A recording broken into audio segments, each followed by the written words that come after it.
ये कहानी उत्तर प्रदेश के लखनऊ गाजीपुर गांव का है। अंधेरी रात के सन्नाटे को चीरती हुई एक माँ की आवाज गूंज रही थी।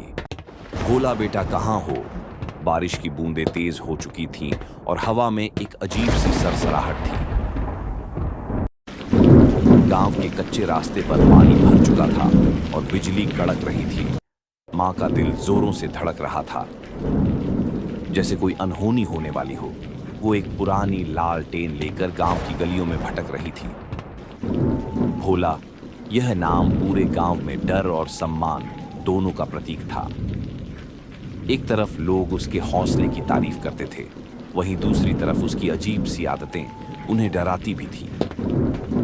भोला हमेशा रात के अंधेरे में ही निकलता था, खासकर जब बारिश हो रही हो। वो बारिश में भीगते हुए गांव के सबसे पुराने और वीरान बरगद के पेड़ की तरफ जाता था। गांव वाले कहते थे कि उस बरगद के पेड़ में एक भयानक आत्मा रहती है, जो हर बारिश की रात एक मासूम की जान ले लेती है। चंपारण मां ने कई बार उसे रोका था, पर भोला नहीं मानता था। वो कहता था, मां, वो आत्मा मरी हुई है। चंपारण मां को यह बात हमेशा अजीब लगती थी। आज फिर वही रात थी और भोला गायब था। चंपारण मां ने गांव के मुखिया रामलाल को आवाज लगाई, मुखिया जी, मेरा भोला नहीं मिल रहा है। रामलाल और कुछ गांव वाले घर के बाहर आए। रामलाल ने कहा, चंपारण, तुम फिर से उसे बरगद के पेड़ की तरफ ढूंढ रही हो। मैंने कितनी बार कहा है, उस बरगद के पेड़ के पास मत जाया करो। सब मिलकर भोला को ढूंढने लगे। बारिश और हवा की वजह से ज्यादा कुछ दिखाई नहीं दे रहा था। वे सब बरगद के पेड़ की तरफ बढ़े। जैसे जैसे वे बरगद के पेड़ के करीब पहुंच रहे थे, हवा और तेज हो रही थी, जैसे कोई उन्हें रोकना चाह रहा हो।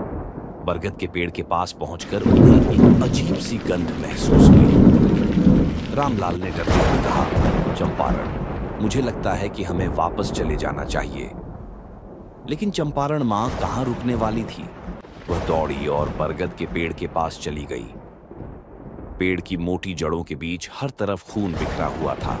चंपारण मां ने जमीन पर देखा तो उनका दिल बैठ गया। वहां भोला की लालटेन गिरी हुई थी। उन्हें लगा कि भोला मर चुका है। वह जोरों से रोने लगी, भोला, मेरे बेटे, तू मुझे छोड़कर कहां चला गया? तभी उन्हें पेड़ की खोखली जगह में एक आवाज सुनाई दी।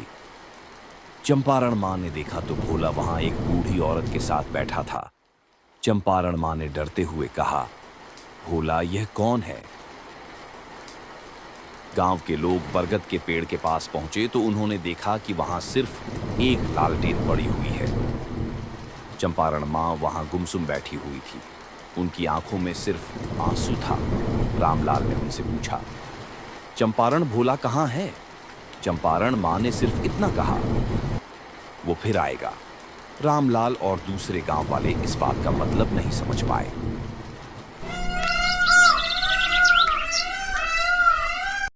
कई साल बीत गए।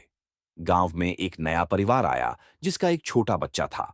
नाम था भोला। बारिश का मौसम आ चुका था। एक रात जब तेज बारिश हो रही थी तो भोला अपने माँ बाप से कहा, माँ, मुझे उस बरगद के पेड़ के पास जाना है, मुझे कोई बुला रहा है। भोला के माँ बाप ने उसे रोका, पर वो नहीं रुका। वो बारिश में भागता हुआ बरगद के पेड़ की तरफ वो चला गया। उसके पीछे उसकी माँ भाग रही थी और इस तरह यह कहानी हर बारिश की रात दोहराई जाती रही। प्लीज दोस्तों, चैनल को सब्सक्राइब कीजिए, वीडियो को लाइक कीजिए, दोस्तों में शेयर कीजिए।